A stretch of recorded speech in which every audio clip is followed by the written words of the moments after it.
This is total. Hey, what the hell are we recording? Yeah, and you're screwing up the intro. What about my part? It's supposed to be our podcast, right?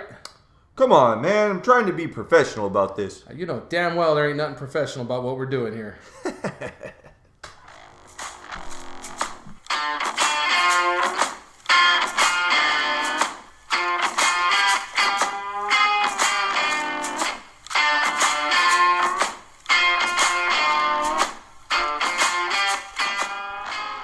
Welcome to Totally Unprofessional. It's Manuel and Justin, his two best friends shooting a breeze about nothing and about everything. We're separated by 10 years, 2 points of view on every subject from 2 different generations. Listen as we talk sports, events, and anything else that might come up. There's nothing professional about what we're doing here, hence the name, Totally Unprofessional. All right, welcome to, well, I'm losing track of what This episode. is episode number 8. Episode 8. This is a special Saturday edition Yeah, we were of both the podcast. Both of us were busy yesterday, so we couldn't hit it up on the Friday night as usual. I didn't really want to go earlier, anyways, because that last early recording we did was hot as shit in here. It was all bad. So thanks for the continued downloads and support. We're getting some regular downloads on both Podbean and YouTube. Yep.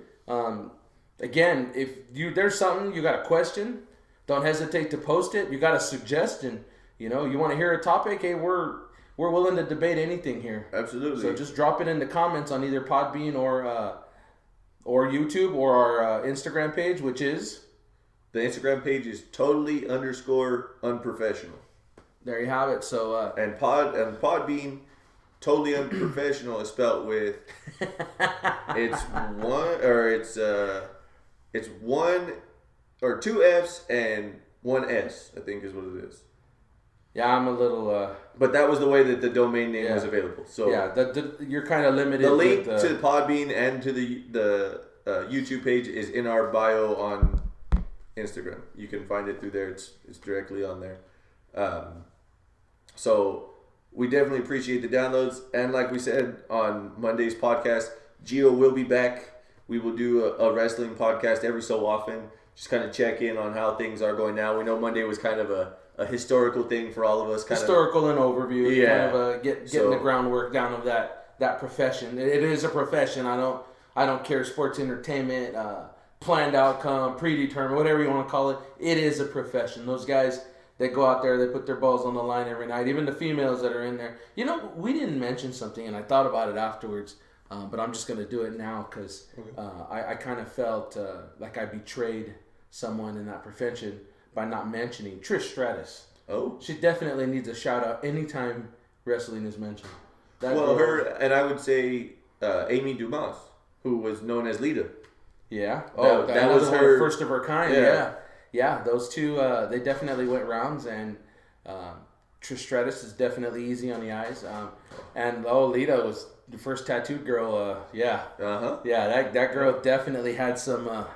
And she's out there messing around with Matt Hardy. Yeah. But no, I was thinking about it. And my wife listened. She says, "I'm surprised you didn't mention Tit Stratus." Oh, geez. And I was like, "Oh, someone's a little bitter still." But we didn't really, outside of China, we didn't mention any of the other female wrestlers, and Lita and Trish were some of the first. That actually can be updated in in one of the upcoming episodes with Gio, because right now women's wrestling is coming back around. Yeah, and they have a good crop of women. Right now, they just got rid of what was deemed the Divas division. It's now the women's division again. So it's definitely coming back around. They have a lot of young talent who's good, up and coming. And like I said, we can get more in depth with that next time we have Gio. Next time Gio's here. Gio seems to have his feet knee deep in that. Oh, yeah. He seems to really, really enjoy it. So next time we bring Gio around, we'll get his opinion on the Diva wrestling and see if he thought it was just a circus act. He really seemed to hit that technical side of the wrestling, but next time we get him in. But I gotta give my girl a shout out. I had her poster in a long time. My son still has that poster. Nice. It's a nice poster. Like I said, I hope you cleaned it before you gave it to him. I did clean it. It had a couple of sticky spots on it. But anyways, so yeah, we got a lot going on since Monday. I had an interesting conversation with a guy at work the other day. Good friend of mine, Jerry. We talk a lot of sports with each other. We do a lot of fantasy games and fantasy betting and stuff together. Kind of consult each other with what we know, kind of cross things. I was just curious, and you're the basketball guy. You got a lot of the basketball ground. Is there anybody in the Eastern Conference that can knock Cleveland off? I mean, up to that point, which was yesterday, up to that point, Toronto is obviously not in their league. No. I mean, I don't care what the score ends up being today. I think they were Toronto was up by like 10 or 12 last time I checked. I really don't care how that game finishes. Those first two games were such blowouts. Yeah. Is the talent that much better in Cleveland, or is it just right now they're so far above everybody that's what it's going to be until they break up Irving, Love, and James? Well, just a live score update right now. It's 62-56. 9 minutes to go still in the third. Raptors are ahead. But to answer your question, having those three guys means that the guys that are less important, the J.R. Smiths, the Iman Shumperts, the Timothy Mozgovs, those guys have to do less. Yeah. Because you have three guys who can, on any given night, have 30, 40, and 10, 12, whether it's rebounds or assists, depending on which guy it is, or if you're LeBron or Irving or Love. Actually, I guess all three of them could have a triple-double on any given night. It masks a lot of holes.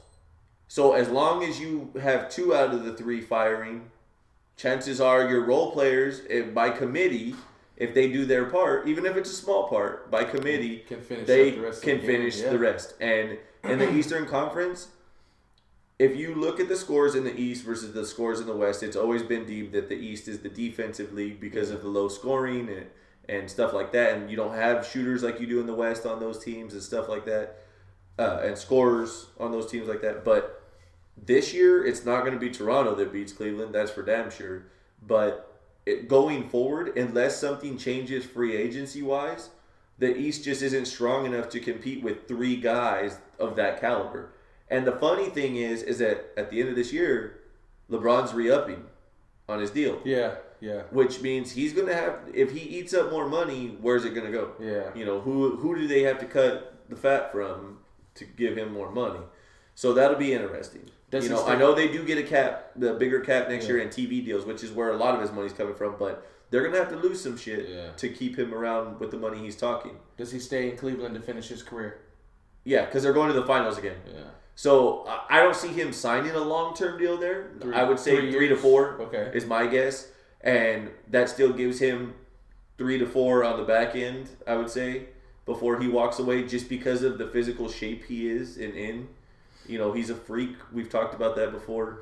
And I think that technology and medicine and kinesiology is farther ahead than any of the people. Like, even if you look at somebody like Kobe, who played 20 years in the league, kinesiology and medicine is far more advanced than when he came in the league in 96. Sure. So I just think that these guys are going to have longer careers than people think because they're more well taken care of.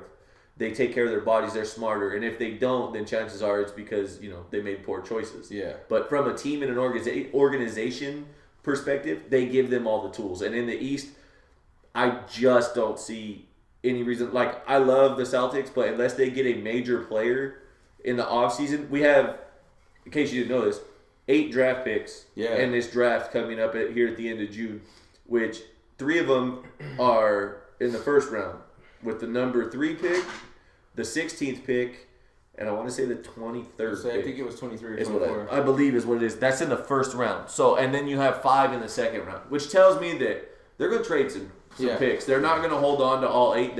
I just don't see any reason to. So they'll get rid of some. I mean, they may even make a big deal to get rid of future picks because they're stockpiled. So I would love to see them reel in somebody. I mean, as soft as Kevin Durant is, he would be the guy in Boston.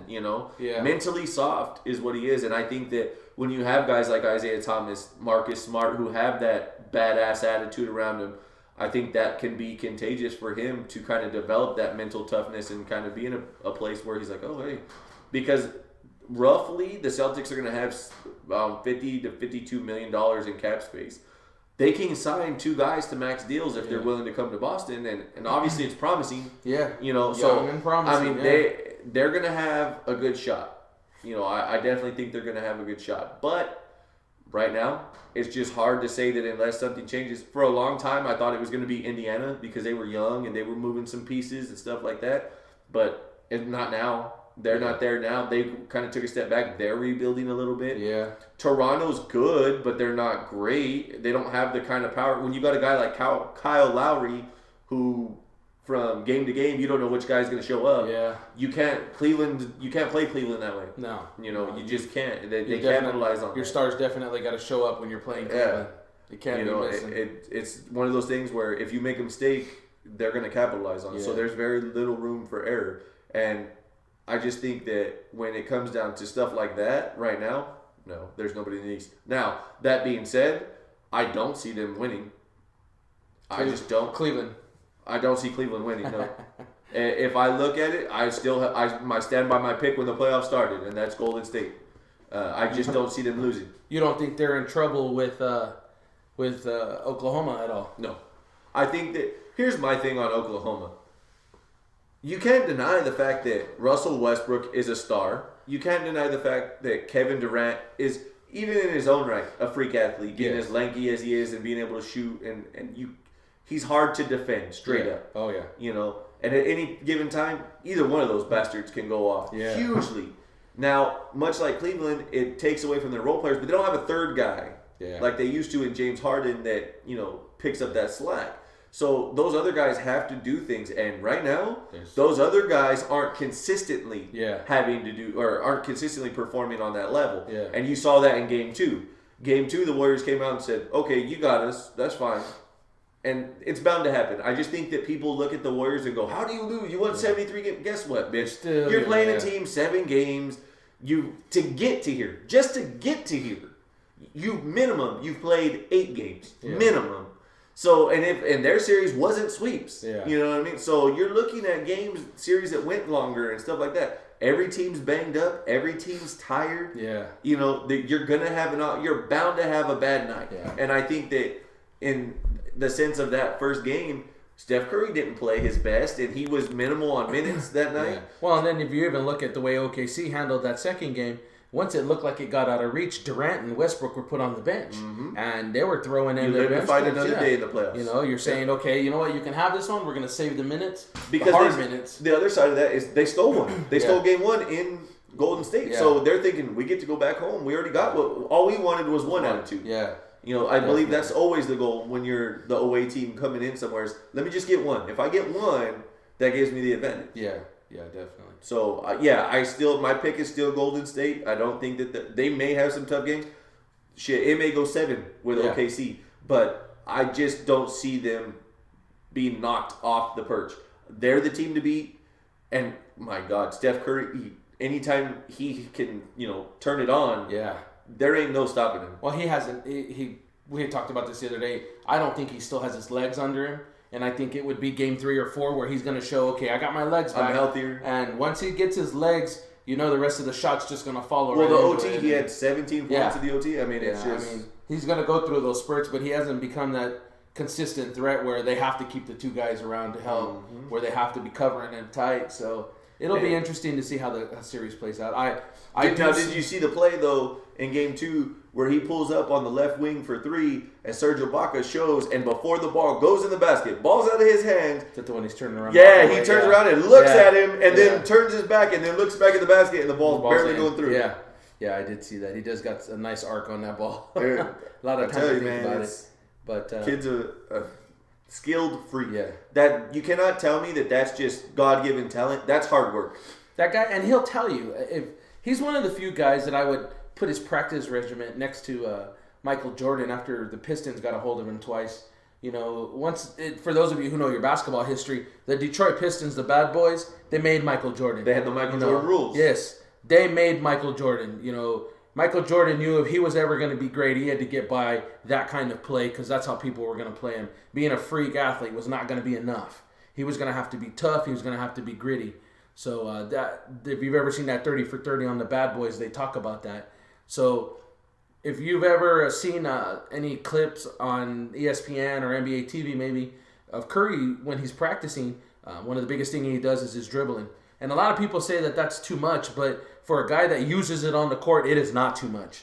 we teach our girls something, be fundamental, not fancy.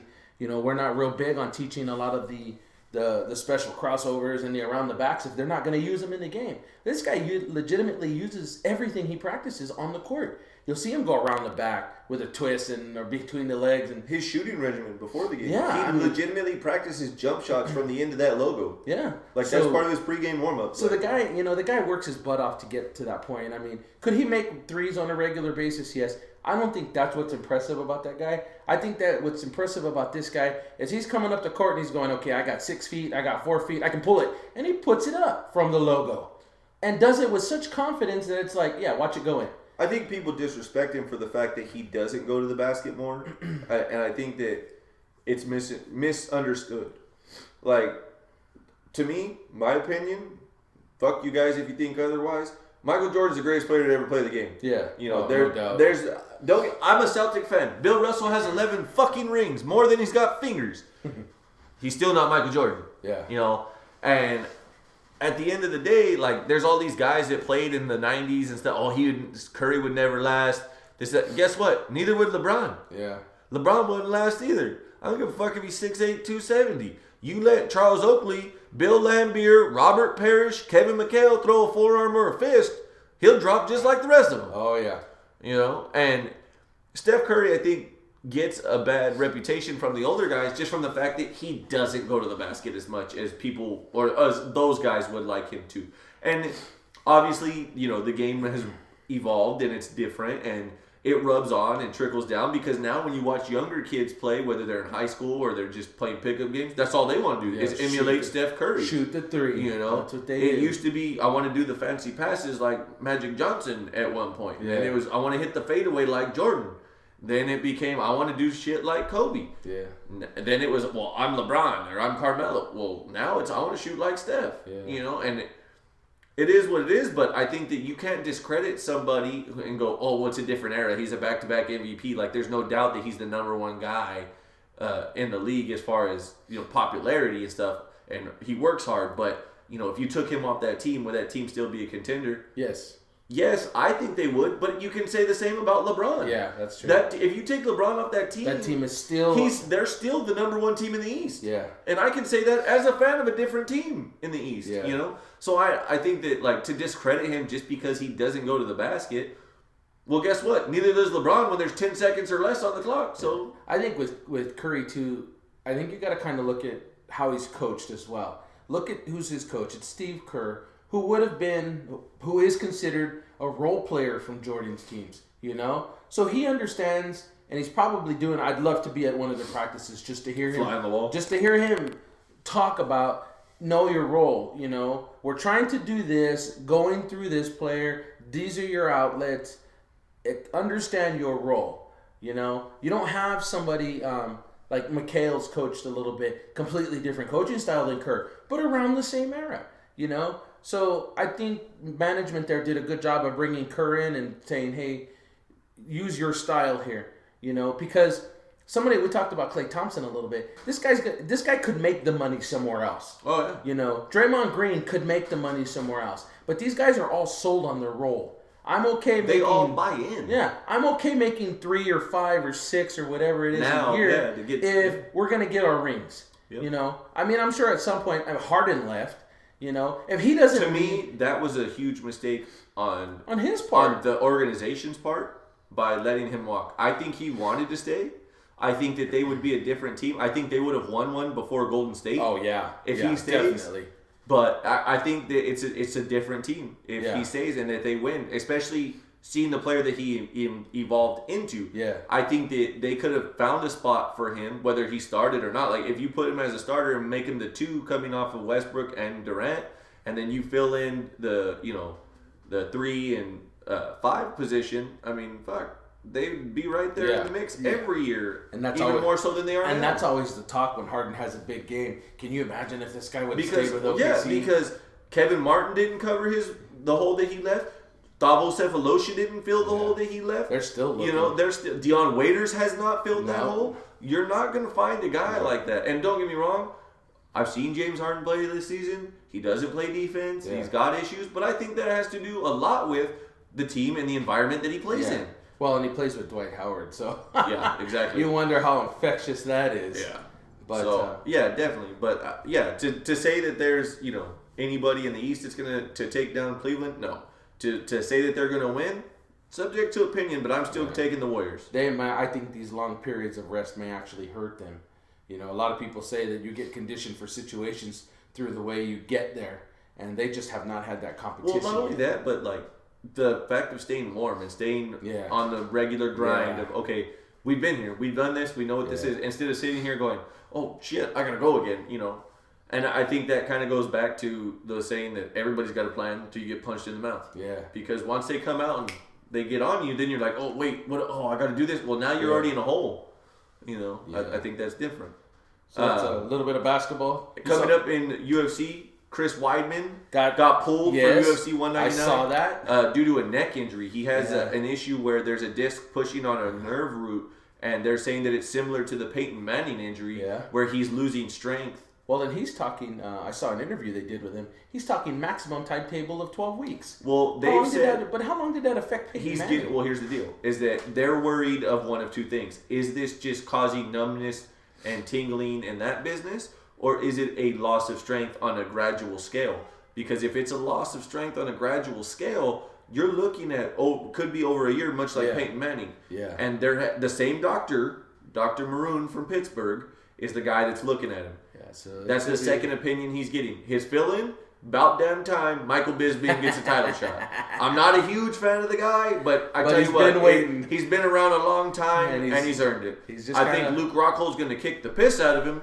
Like, not smoke him, beat him, but I think legitimately Luke Rockhold's kicks, he's going to kick the piss out of him. And it should be a good one. I think that Bisping will be prepared as he can be on short notice. Yeah. And, now, what's that notice? How far away from 199? About a month? I want to say it's like less than that. Is it like the first week of June? I think it's the second week. Let me look it. I'll look it up right now. But yeah, Bisping, his last fight was Anderson Silva that he won by decision in the UK, where he is undefeated. Yeah. So I mean that alone is a big win for him because he had never had that. Oh, it's sooner than that. It's June 4th. Oh wow. Yeah. It's a week and a half. It's in Rockhold's area. Wow. It's at the Forum in Inglewood.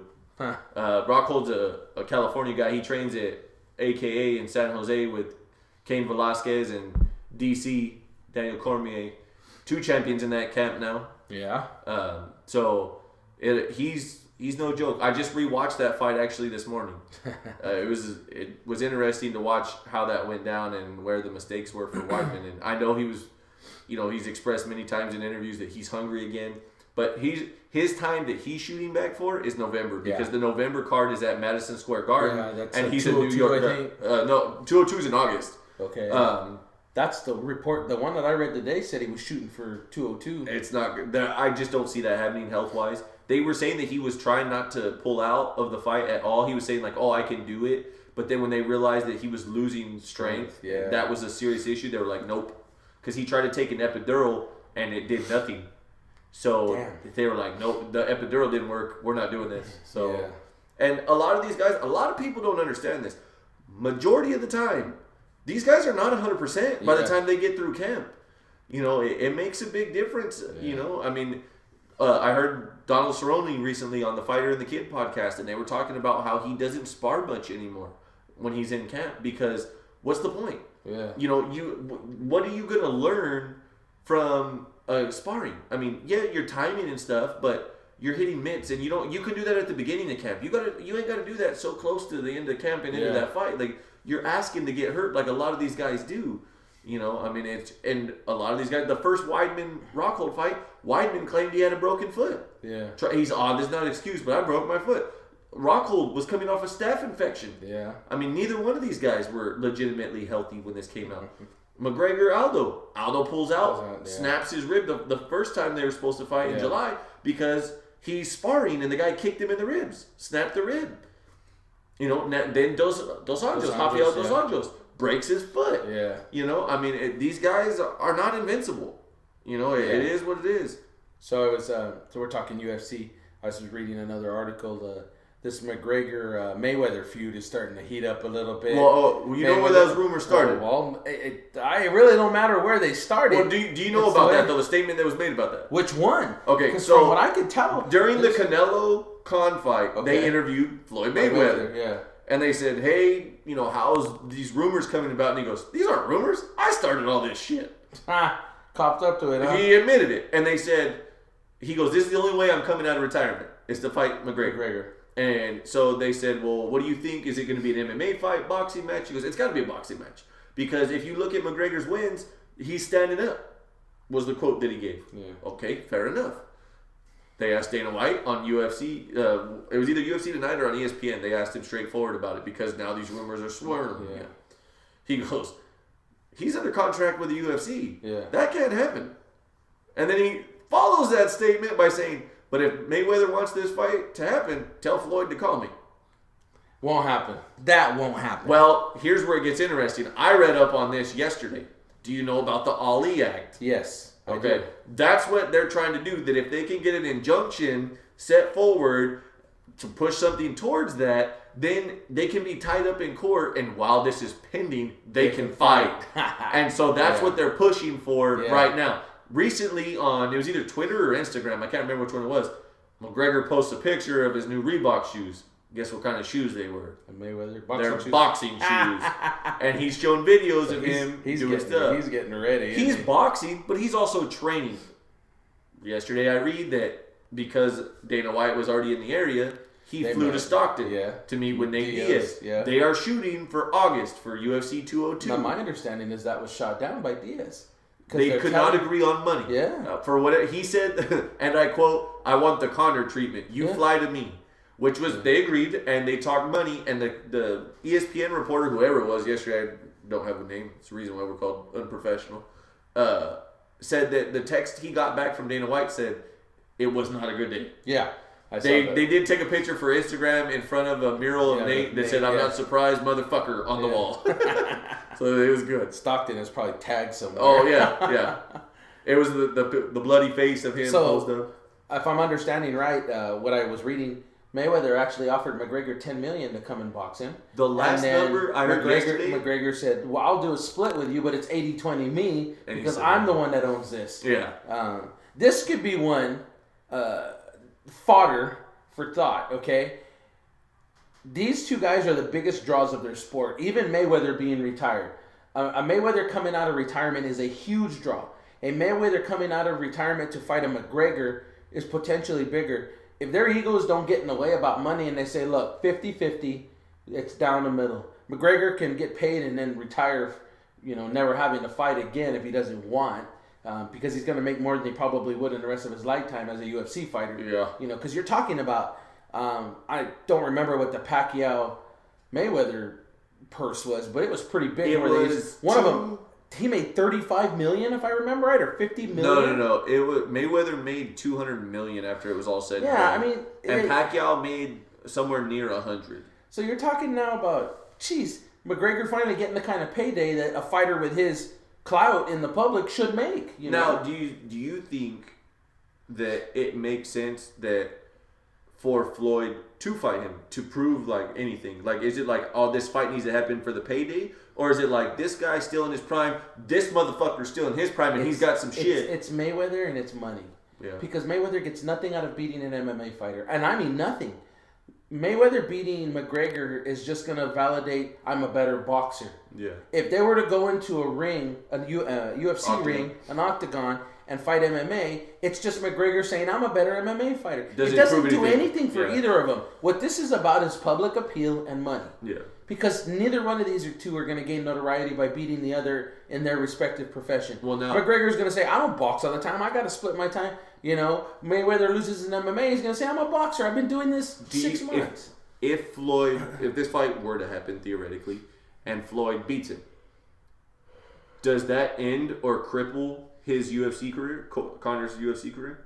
No, because I don't think many people will give McGregor a shot to win that. I know he's got striking power. But here's the other side of that, though. He's going to take time away to train for this fucking fight. Yeah, but you're talking... Okay, so if we're talking Floyd Mayweather, if we're talking the Floyd Mayweather. This guy has been boxing since he was a kid, literally 6, 7 years old. And he wasn't just a good amateur. He was one of the greatest amateurs. The guy's a gold medalist. He's multiple-time Golden Glove. He's a world champion everywhere from 130 to 154 pounds. The guy's beaten some of the heaviest punchers to come through the division in the last 10 to 15 years. He's beaten some of the best defensive fighters to come through. And we're not talking about random mandatory challenger scrubs. This guy's beaten some of the premier boxers of his generation.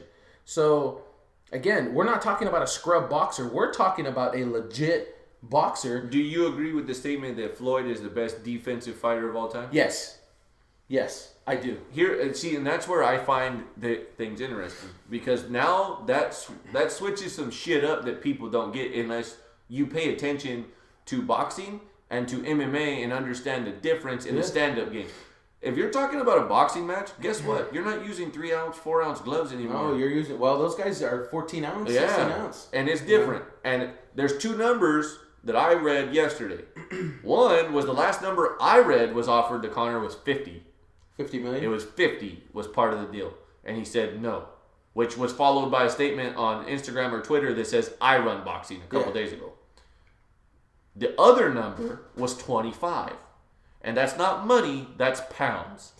Floyd told him, you got to cut 25 pounds if we're going to fight, which would be his original cut to featherweight at 145, which is not a cut he likes to do anymore, which is a cut that his teammate Gunnar Nelson said it's ugly when he cuts to 45. Now, that being said, Conor's an explosive motherfucker at 45. Because not very many people can stand and bang with Conor at 45 with his power in that left hand. But you're also talking about a guy who's a natural 147 pounder. That's what. Now here's the thing: is that's what I'm talking about. People don't understand. Yeah, that's a comfortable Floyd. For Floyd Mayweather. That's a comfortable Floyd. Not a cut Floyd. That's not a 170 walking around Conor comfortable. No. This is a Conor that's got to deplete. Definitely. Versus a healthy Floyd. Yes. That plays in his favor, which I think is if you're not gaining anything. Fucking tell him to beef up and meet in the middle of the catch. To me, that's stupid. You're not fighting for a title. You're not that. If you're Conor, that cut's dirty. Yeah. Cut to 150 or 155. You were gonna fight Dos Anjos at 155 anyway. And not even that. They could catch it at like 160 because I don't think Floyd will go that high. Well, I see, but I'm saying what I want to tell you, he fought Canelo at 154 and looked fine. Did not look like it was going to affect him.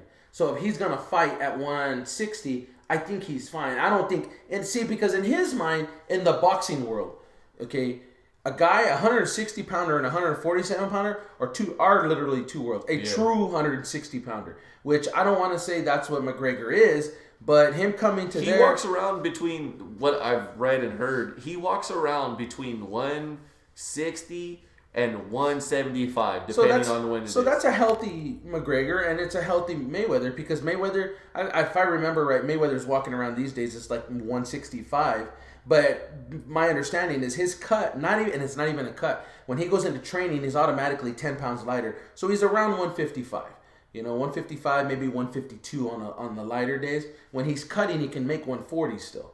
So I get it where he wouldn't want to fight him at 160. But to me, that would be the more interesting weight. There's two reasons why. One, Floyd's not going to do it because Floyd thinks he runs shit. And Floyd at 145 is 49-0. Yeah. So he's not going to go, I'll jump to 160. As we said, the cards play in his favor if he makes McGregor cut. Two, if I'm McGregor, I tell him, fuck you, I'm not doing it. Because we know at 170, how bad his energy was against Nate Diaz. Now, I'm not saying he hasn't made adjustments and that he's not doing better and handling it. Very true, could be. And you're not going to waste bullshit time on the ground wrestling with somebody with Floyd Mayweather. Sorry, not going to happen. So does he turn out to be more explosive now that he doesn't have to defend takedowns? No, but you still have to understand something, and I think you do, but I don't think others do, is that in boxing, it's footwork, head movement, and hands. Yes. We know Conor's got hands. Mm-hmm. Does he have footwork at that weight? At 145, he's got it. But it's depleted where his head movement isn't the same. At 145, he took some shots. At 170, he did not move his head.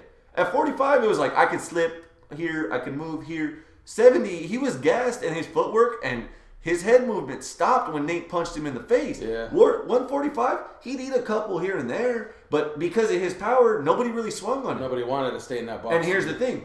You just said that you agreed with the fact that the statement is that Floyd is the greatest defensive fighter of all time. Well, at 145, Conor's longer. He's more powerful than Floyd. Floyd's not a knockout artist. He never has been. And I don't think they'll be there because of the skill, and you're going to catch people. Well, and I was going to say, the thing with Floyd was, you're right, he was never a knockout artist, but what the guy does better than anybody in his generation is run. It's counterpunch. Yeah. His little check hook that he caught Ricky Hatton with, just remarkable because he was in a great stance, and Hatton was doing what he did, which was bull rushing and banging, and he caught him with that little hook coming in. You know, someone trying to play physical with him. Depending on how strongly you follow MMA and specifically Conor, you would know that before the Diaz fight, he was longer than everybody he has fought. Yeah. Taller than, I believe, everybody that he's fought. That may not be true. I'm pretty positive, though. But the length is true. He was longer length. He had a longer reach than everybody he fought. So Floyd, he'll have a longer reach than Floyd. Because Floyd's not as long. Because like you said, Floyd walks around smaller. He's shorter. Conor, I believe, is 5'8". Somewhere in there. So I think that there's some things about this that make it intriguing, but if it's about the fucking payday and the money, Conor needs to just take it then and cut and say, I can make $50 million if I cut 25 pounds while this injunction is in, and no matter what happens in the injunction, I can give the finger to Fertitta, to Dwight, and say, I don't need you guys, fuck you. Well, here's the thing, and here's the underlying issue about this, and this is where it's going to make things real interesting.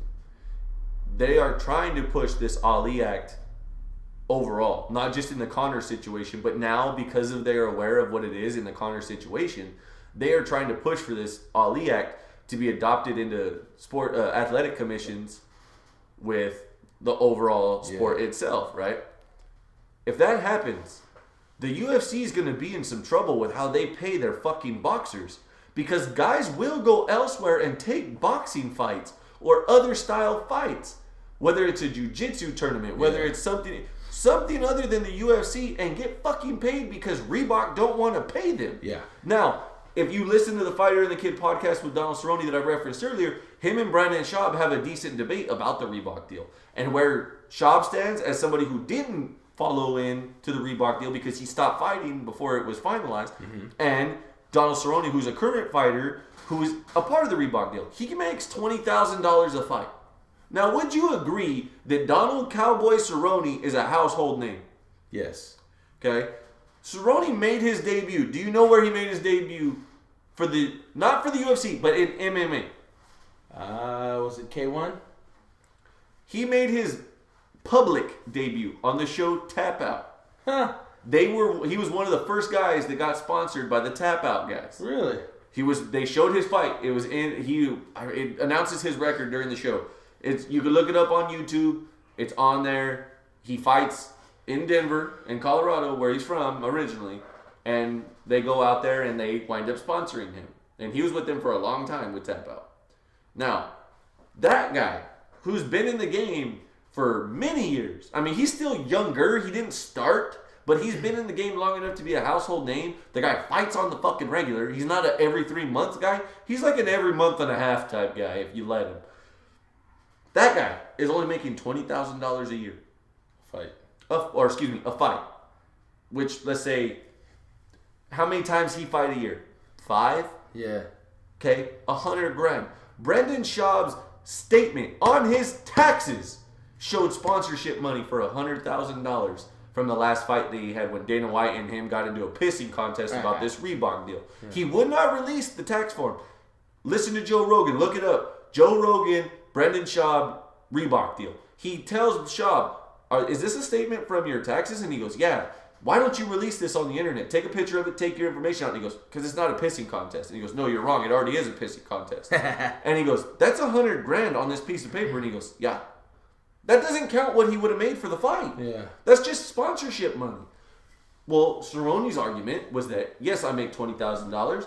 I have an annual contract with Budweiser and Monster, and I do just fine. Yeah, you do. He goes, but what happens when, like, you don't have a pension? You don't have a retirement plan. What the fuck happens in all that situation? And he goes, well, the problem with that is that let's say that I don't want to do this shit anymore. I'm not doing it. I'm not getting paid that. Well, guess what? Joe Schmo says, I'll do it. I don't have any experience. I'll do it. Yeah. You know, I'll do it for $3,000. I'll do it for $10,000. Whatever. Now I'm asked out on money. Well, guess what? That's the UFC's thing because they've caused that paranoia. Yeah. Now, this Ali Act is passed. That's going to be some shit. Guys are going to take more kickboxing matches, more boxing fights. But it would only low-level boxers, okay? They don't make very much. No. You know. But if you have a name in the UFC. Yeah, I was going to say, if you have a name in the UFC, you're not going to stay in the UFC. You're going to leave because you're going to take your name while it's marketable and you're going to apply it where you can score the payday. Yep. You know? 2-3 losses in a row. Who the fuck's that guy? Yeah. So why wouldn't you strike while the iron's hot? And if you were to cross to boxing and have any kind of notable win or even a reasonable show, one of the promoters is going to pick you up for 2 or 3 fights, and you're going to make $50 million for 3 fights. Benson Henderson going to Bellator, sponsorship money, regular money is what he got paid. You don't think the guys that used to fight in Pride and K1 are willing to take a lesser payday? And I say lesser because it's a smaller promotion, but to do, hey, you're going to be our biggest star. We're going to pay you X amount of dollars, and then we'll up it with incentives of, hey, you get sponsorship. You wear all the fucking sponsors you want. Yeah. Hey, if you keep winning, set it for a 2-fight, 3-fight contract. You keep winning 3 fights in a row, guess what? We'll up your money. Yeah. That's not intriguing? Yeah. Oh, yeah. That definitely is. All right. So, you got a Floyd Mayweather, 5'8", 72-inch reach. Okay? 72? Okay. You got McGregor. You got 5'9", and a 74-inch reach. Okay. All right? So, we're pretty comparable there. Here's McGregor. 2 inches is what it is. Yeah. Here's McGregor's problem. You're not tall enough to exploit any kind of advantage that taller boxers have. You know, you've got to be 3 or 4 inches taller. And you don't have a large enough reach to keep a counterpuncher like Mayweather from catching you. I don't want to say it's a fail for McGregor because McGregor, I've seen the guy. The guy can fight. He can throw punches and he can, I don't want to say he can protect himself, but I think he'll understand the importance of that. But that guy's tailor-made right there for somebody like Mayweather. You know, he chewed people up. Is the difference the pressure? Because in Conor's fights, if you watch him, he presses people, cuts off the cage, cuts off. If you pressure Mayweather, from what I've heard, because I fucking hate Floyd when he was boxing. I couldn't stand to watch him fight because I knew he would. Some people say run, some people say fight smart, whatever you want to call it. He would do that, and I did not. People were like, "I want to see him get his ass kicked." Well, he's got to stand in front of the guy to do so. If Conor cuts off the ring and puts pressure on him, the times that I heard that happened in certain rounds with certain guys, Mayweather had some trouble. He has had problems with that. The only issue that everybody runs into with Mayweather, you can only cut it off for so long. You know, Letterman has said it many times. How many times do you want to try to trap the caged lion before he starts fighting back, or before he decides, you know what, you're not cornering me? That guy's the best at it. Yes, I'm on the same boat. I do not like him as a fighter. I thought he ran too much. But then I'm more of a Arturo Gatti style of observer. I want to see the guy stand in the box and bang. I'm paying to watch you guys fight. I'm not paying to see a technical boxer.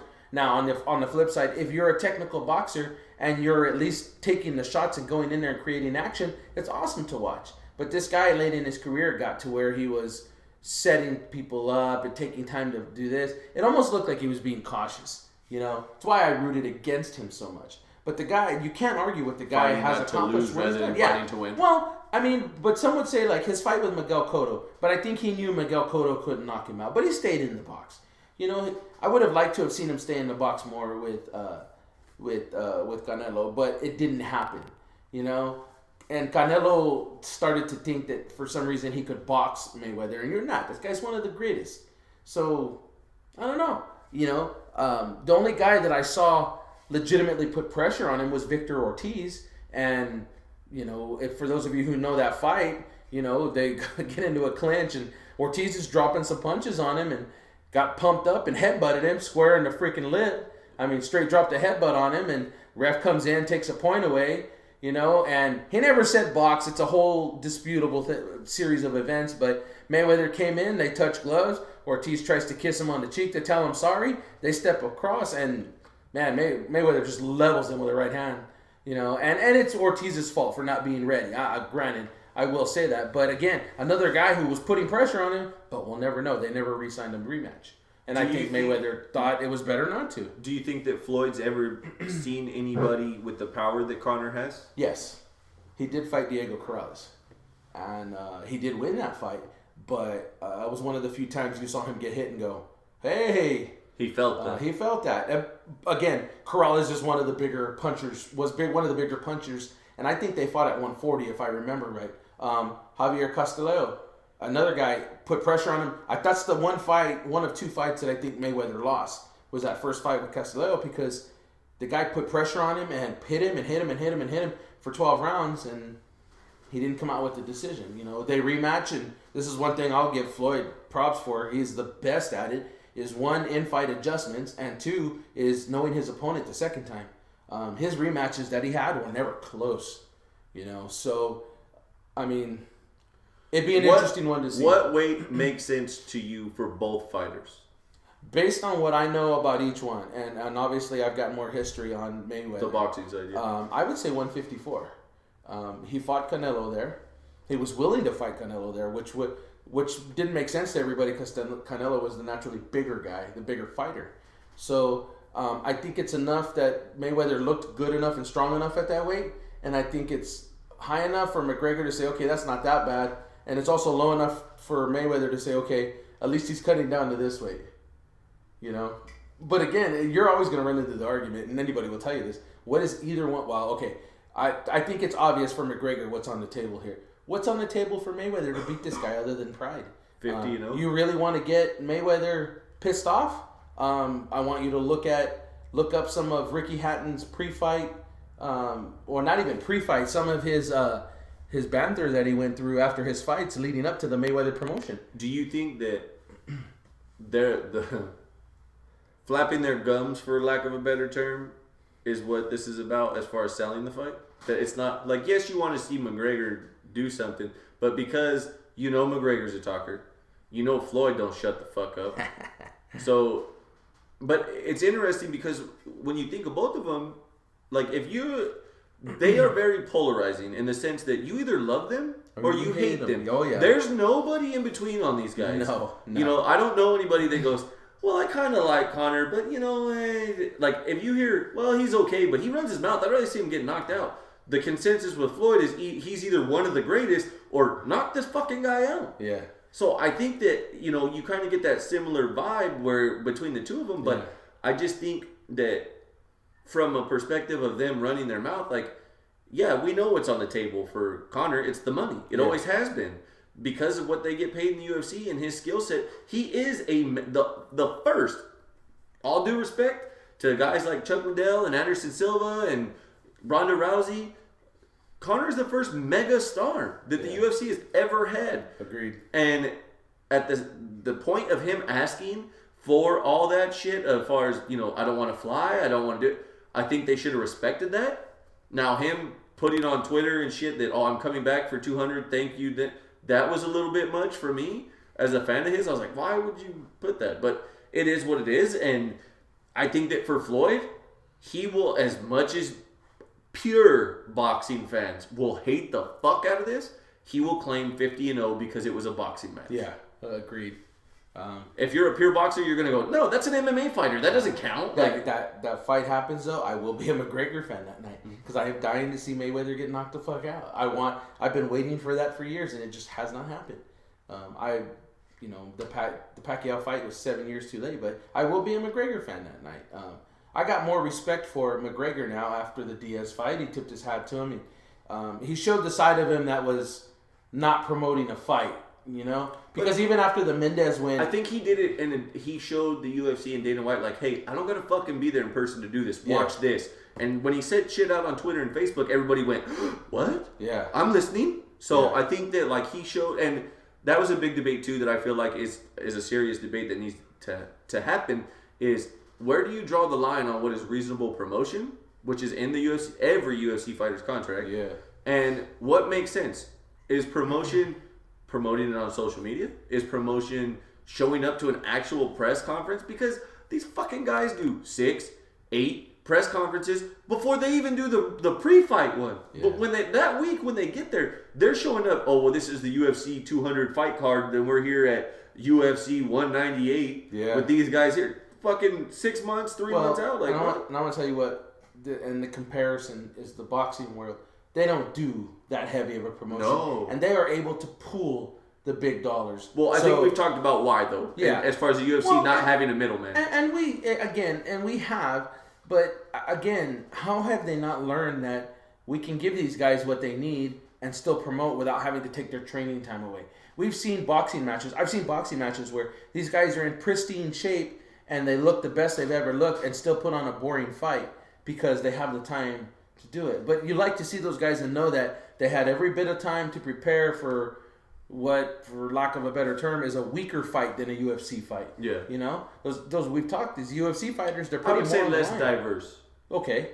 But the UFC fighters, they're putting more on the line. They need more time. Yeah. They need to make sure they're in better shape. I mean, especially we talked about McGregor fighting a bigger guy in Diaz. Mm-hmm. You know, how much, preparing to fight that bigger guy, how much more would that extra 3 weeks have done if you take those promotions out?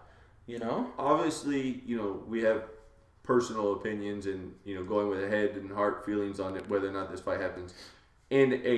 From a perspective of a yes or no, like the payday and what's on the table, does this fight happen? Not from like a personal opinion of like, I would like to see this or anything like that, but with what's on the table for both guys, does this fight happen in your opinion? No.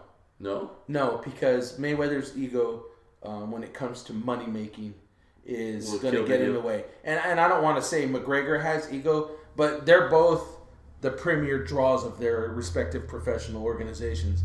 We talked about McGregor being the megastar. Well, Mayweather is the megastar of boxing still, even retired. They're going to have a hard time coming to terms with, I should make this much and you should.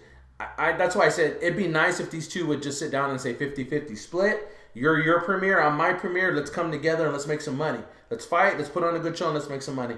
But I think McGregor is more of that guy. Mayweather is not that guy.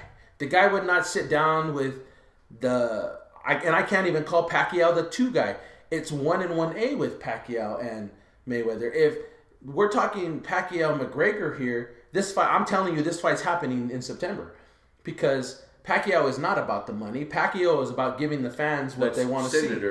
Senator Pacquiao, which I got a question for you after we finish this little one. But, that's the difference in somebody like Mayweather and somebody like Pacquiao. Right. Pacquiao wanted to do what the fans wanted to see, but because of money issues, Mayweather would not make things happen. And it wasn't just the Pacquiao fight. It was the Hatton fight for a long time, So I don't think this happens just because Mayweather's just based on that. McGregor's going to ask for something reasonable. McGregor has never been unreasonable in any of his rants or anything. I don't consider him unreasonable. Obnoxious, yes. Unreasonable, no. But what's reasonable to McGregor is not going to be reasonable to Mayweather. So, yeah. Mayweather's going to say, I'm the 200 million draw here. You're going to make this card is going to pull 200 million in pay-per-views because Mayweather's name is on it, not McGregor's, which is not true. Yeah. He's a big part of why that. So he should get something like Pacquiao got. But again, the just split, I just don't see it. It'll be too much. So I had a text message from someone the other day, asked me an interesting question, and she asked me, you're a boxing fan, so I have a question for you. I said, sure, I love boxing talk, right? Do you know who it is? You know who texted me? It was your girl. Really? Yeah. She's a boxing fan. She's a boxing fan. She's a boxing fan. So she was asking me, she said, Justin's not really, he doesn't really have an opinion on it because he doesn't care for it as much. She goes, but I'm curious what you think because I know you're a boxing fan. I said, true, girl. And she's like, what do you think of Pacquiao becoming president? Oh, in the Philippines? In the Philippines. Because it's real talk now. You know, the guy... Because he's a senator now. Well, the guy's got a legitimate political position. And I hear from everything I read, granted, we're getting it secondhand from the media, that's the Filipino media that's just in love with this guy. He's a decent politician. I won't say good because that's going to put him on a different platform, but the guy's a decent politician and he's climbing the political ranks. And she says, what do you feel about him being president? And I said, and my response was, I've read he's a pretty good politician. I don't see what the issue would be. His politics are seemingly pretty good. She said, yeah, but what about all those blows to the head and the brain diseases that these boxers come out with? She actually made me pause for a second because I hadn't contemplated that. And I said, the only problem with the argument on the side that you're presenting is that you're talking about brain diseases. Now, brain diseases that are instant are shown right then and there at the fight. These guys that get hurt or knocked out or, they lose short-term memory or whatever, it's an immediate thing. With boxers, theirs is more of a degenerative type thing, like it is with most fighters. The blows to the head, you don't feel for 30 years or 40 years or whatever the case is. It's a down-the-road thing. And she says, so if he got elected in 5 years, I said, well, to me, I wouldn't think that's going to be an issue at this point. Especially considering the kind of fighter that he is. He didn't go through those wars where he was staggering out of the ring or somebody beat the crap out of him for 12 rounds. That just didn't happen to this guy, right. But it's a legit argument. This guy's a big political influence in his country, and he could potentially be president someday. Are those people going to be okay with the fact that someone who could literally be punch drunk be president at some point? Is he going to be making the right kinds of decisions? So what's your question to me? What do you think about that? Let's say it's McGregor here. Okay, someone you know more. You've seen his battles. You've seen his fights. Because I've seen Pacquiao. I can take everybody that will think, oh, you don't really know. Let me tell you what, man. I was watching the fight the night that Pacquiao beat Ledwaba in South Africa for his first title. I saw that fight, and I watched that guy come up from the beginning. I want to say the beginning because he was a 103 fighter, and nobody pays attention to those guys. But I saw him the night he knocked out Ledwaba. So I've seen every one of his fights since then. Okay, so I've seen this guy fight Morales and Barrera. I watched him go through the lightweight, the featherweight, the super featherweight. I saw him go through all those things. I know that fighter, okay? So put it to a fighter. What would you think if McGregor started his political career now? Actually, it would be 10 years from now because Pacquiao was a little older. And does he stay on the same fight schedule? Yes. Where he fights 3 times a year? Because that's where he's at right now. Well, let's even say twice. Because a good boxer is usually fighting once at the beginning and once at the end. I think it depends. If you're going based off of the amount of damage, extrapolating the damage he's taken now down the road, yeah, I don't see any reason why he can't. The only damage he's really taken in the fights that I've seen him take, serious damage, was Chad Mendes when we were at that fight, when he was on the ground, when they were dropping elbows. He was still talking shit to him, but at the end of the day, motherfucker's getting hit in the head, elbows to the head and to the eye. And the fight with Nate, he ate shots. And there's no doubt that when he hit him on the chin, he fucked him up a little bit. Yeah. Now there's, from a medical opinion to a athlete's opinion, it is different on what the context of a concussion is.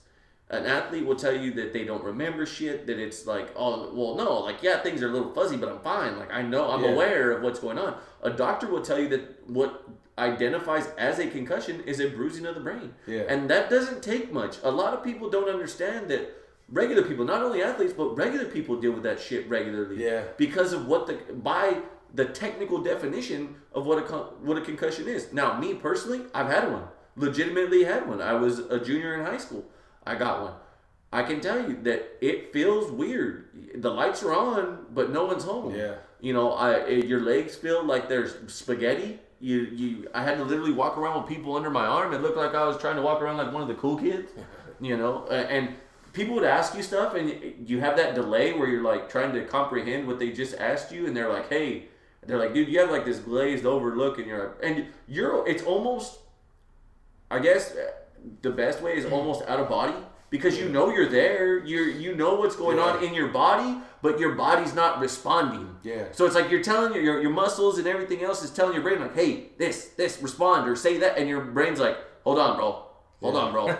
It's different. It's weird. Yeah. So I think if you extrapolate the damage that he's taken, I would say I don't see any reason why not, because he hasn't taken significant damage. Now maybe he's not the best example because he doesn't have the mileage on him that Pacquiao has. Yeah. Pacquiao's had a lot more where he's not been the guy that plays defensive or that just doesn't get touched. Yeah. I don't think if from what I know about Pacquiao, the little that I do know, I'm not going to say that, I damn sure don't watch him boxing anywhere near what you do or keep up with it as much as you do. But from what I've seen in highlights and understand in interviews and everything else, it's a legitimate argument that down the road, what's it going to be like? Yeah. Right now, if I said, if he becomes president today, can he do it? Yes. Yeah. I would say yes. The punishment he's taking right now is not affecting him now. Yeah. Down the road, is it different? Yeah, I think it is. Now, does that mean that he's got the CTE and it's concussions? No. I just think that it's sometimes people misinterpret concussions and shit like that for people just getting old and putting their body through hell. Yeah. Weight cuts, stress. When you're old, shit fucks with you. Like, people get beyond the simple stuff nowadays because technology's advanced and like we talked about earlier, kinesiology's advanced. And people overthink things very fucking easily when it comes to your health. Oh my God, I got a bump here. I need to go check this out. Motherfucker, it's a pimple or a calcium deposit. Relax. I mean, I think people really overly expand on some of this stuff. Yeah. And a lot of that down the road for older guys that are athletes, it's just the wear and tear of the miles on the road and in the planes and on the buses and the training and the struggling of a bad nutrition and good nutrition when you're, working your body to the bone. I think that people just misinterpret that. Now, do I think that, down the road that it's something severe enough to go, yeah, he's going to be affected, but he shouldn't be president? That I don't know. I don't know enough about concussions to say so. I mean, I don't know how that affects him. Yeah. There are guys in the NFL that have said, I'm leaving. Well, guess what? You're throwing 200, 300-pound men at other men and colliding, and what do you think's going to happen to your head? Now, a punch to me doesn't have the same impact as two grown men running full speed, shoulder to head at each other. You know what I mean? Like, the jostling of the brain isn't the same. The biggest problem with this argument, most people when they think fighters with brain damage, Ali comes to their mind right away. That's the picture of an old boxer that everybody has. These guys that have the real extreme version. For every one Ali, well, see, even Ali though, I don't look at Ali and go, that motherfucker took a lot of punches in the face and he's like that because of boxing. I look at that as that's wear and tear on his fucking body and he's old. Well, he is, but you've seen any of his fights? Ali's? Yeah, absolutely. Okay. So the guy did not run. No.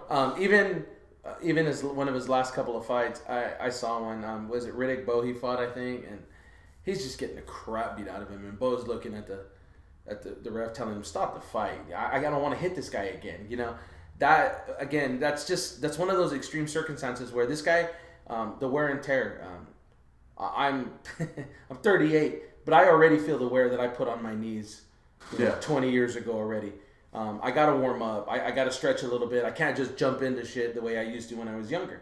Even today, we're at the family reunion and doing a damn 3-legged race with my daughter, and you get done with that and realized I didn't stretch. I was feeling it, and that's little broken down high school athlete from 20 years ago. These guys that spent 20 years in a profession where they're the best of their craft, whether it be boxing or football or basketball.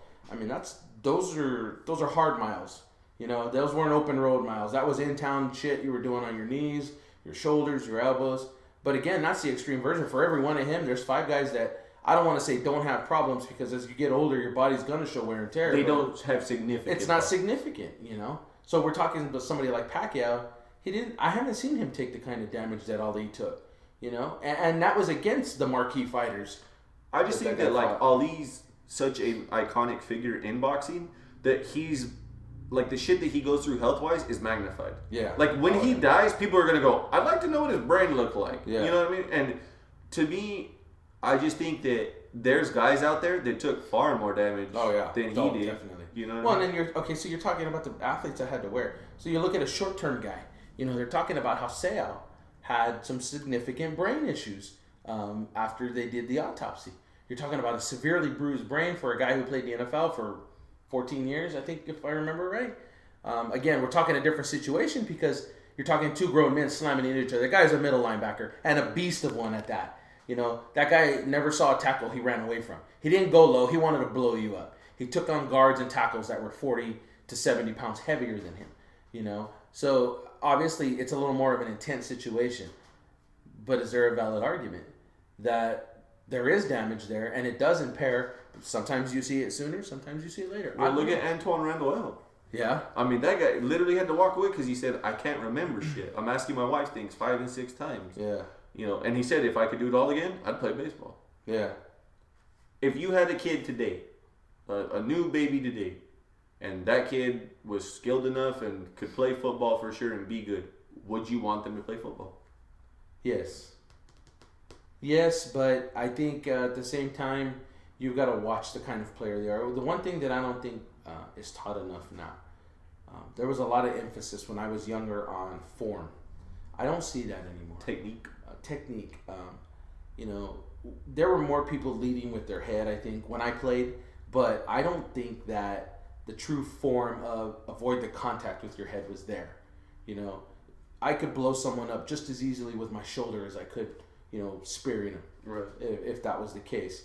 And you hear this argument a lot, football needs to be outlawed. Well, hey, guess what, motherfuckers? We live in the USA, it's a choice. You know, You sign your name for millions upon millions. You know what you're signing up for. So really, I mean, I've heard that argument too. I'm not letting my kid play football. Really? Why not? Here's my problem, and I have this argument to a different degree in other sports. In football, I hate, and specifically in football, if you have a kid who is 5, or a kid that's in 2nd grade, 3rd grade, even 4th grade, in my opinion, there is no reason these kids need to be slamming into each other every day in practice. Oh, yeah. I hate that shit. Watching dads going, you need to run right into that kid, full speed. No, they don't. Their body is underdeveloped. They are not adults. They are not grown. They still have to go through growing. Their body mentally with organs and the stuff that their brains are going to go through mentally because of that shit is going to be far more damaging than the shit down the road. Yeah. And that to me is a bigger problem. Yeah. Now, you take that a step further with other sports. I cannot stand the fact that parents want to shove these kids. My kid's going to be the best, so we're going to do all this shit now and run them into the ground now. And there can't be kids because we got practice and we got to work on technique and we got to work on form. Fuck that. Let a kid be a kid. Yeah. I am sorry. You and I both have agreed on this for a very long time. And if any listeners out there disagree, feel free to drop this shit in the comments, please. We've grown up in different times, 10 years apart, but we both wholeheartedly agree that living and growing up around lead paint, having to keep your ass outside and not be stuck in front of a television, and taking ass whoopings, we all came out pretty much okay. We're fine. You know, I hate the fact that people are like, no, you got to run these kids into the ground. No, let these kids be kids. Let them socialize. You wonder why we got psycho motherfuckers that sit on their phones and play on computers and want to chat on other people and wonder why some motherfuckers are on To Catch a Predator? This is why. Yep. Because you allow these kids, this is all they do. Homework, sports, homework, TV, homework, sport. If you don't ever let these kids go play down the street, let them get hurt. Let them fall off the curb on their bicycle and tear up their knee. Let them fall. Let them learn. I hate that shit. It kills me to this day. And I don't even got kids. Like, I can't even sit here and go, my kid. No, I don't even have kids. And it bothers me. I hate the fact that these parents, and you could even, it's a reach, but if you're a woman, these women that put these kids in beauty pageants at such a young age. It's stupid. To bury these kids and put an image in their head that this is who you need to become. Yeah. This is what you need to be. No. One of the greatest things I ever learned, and I did not learn this until not too long ago, and you know this because you saw me go through this realization. The best and the most badass thing you can be is yourself. Yep. And not apologize for it. If people don't like you, guess what? People aren't going to like you. No matter what you're like. You could be the sweetest, most beautifully hearted person in the world. People are going to find a way to hate it. Yep. Just is what it is. You know? You could be the most dick-headed person in the world. And they're still going to find people that still find a way to love you. Yep. It is what it is. Be you. If that means you want to be an athlete and down the road, hey, mom, dad, this is what I want to do. I want to put in the extra work. I want to do the extra stuff. Great. But I cannot stand these parents who, and some of them live vicariously through them, some of them don't. Some of them are just psycho-driven motherfuckers that just push these kids farther and farther away. And then they want to wonder why these kids don't want to play sports beyond high school. Yeah. Because they're fried. they don't want to do this shit anymore, or they don't want to get banged up anymore. They're tired of being sore. They're tired of their body hurting. And then down the road, they're going, I'm fucking 25, 26 years old, and my knees ache and my back hurts. Yeah. Yeah, you got the body of a fucking 90-year-old because your dad ran you into the ground at 4. I mean, come on. You know? Yeah. That shit kills me. Yeah, I was talking to one of my cousins out there, and they're talking about, yeah, we got to leave. We got a baseball game in a little while, and then we got a travel ball game tomorrow. And I'm like, okay. But then your kids, I said, my kids are older now. I started them on a path when they were young. We started playing at 5, and I made them for 4 or 5 years to make sure that they weren't glued inside. And then I let them make choices. Some of them stayed with some sports, some with others, and everybody knows that my son Manuel, he's not as interested in sports, and I don't force him to. But he knows he's got to come and do his work around the house. You know, if you're not going to choose one lifestyle, there's another. You got to get used to it one way or the other. You know, but I never push. Well, you don't know what kind of athletes, especially like 2 of my girls are gifted physically. You know, they could do things naturally. And some I've always been told, man, you should have pushed them harder. Why? They're going to have the life they want, not the life I wanted for them. You know, you see these parents saying, if I can just get them into college, how do you know your kid even wants to go to college? You know, and what is college going to guarantee you? And everybody's going to say, well, you don't know. No, I do know. I had a girl choose college. I have one away. I have another one going in the spring or the fall. It's a difference between letting them choose when they're able to choose and guiding them, not forcing a lifestyle on them. Those beauty pageants, by the way, if you watch any of those shows, those are badass. You know why they're badass? Because you see how ridiculous the parents are. How ridiculous the parents are and what they're willing to let their kids go through for something that they did. Hey, it's not for everybody, you know? No, it's not. What's up, tech guy? Where are we at? We're at a minute 10. No, So an hour 10? I was like, a minute 10? Shit, we ain't been recording this whole time? Damn, we missed the whole rant and everything. So we got off on McGregor and Mayweather for a minute. But that's going to be big fodder here for the next couple of months because it sounds to me like they want to make it happen. So it's a fitting subject. Yes. I think we'll talk a little bit more about this forcing your life on kids thing. That I think that'll speak to certain people. And absolutely. Especially if you're on either side of that. If you're an outsider like Justin said, he doesn't have kids yet, but eventually he watches me, he learns, he takes notes. He won't make any of my mistakes. He'll make his own mistakes. But there's definitely a side to pick on that. But we didn't really get into a whole lot of other sports. I was gonna mention just real quick, Inquist didn't win the Preakness.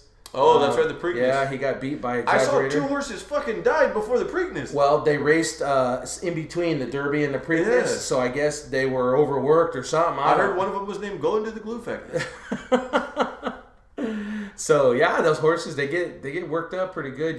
Their whole lives are about that Triple Crown when they're of age, and man, that like kid athletes, they just get pushed them into the ground. Yeah, literally ran them into the ground.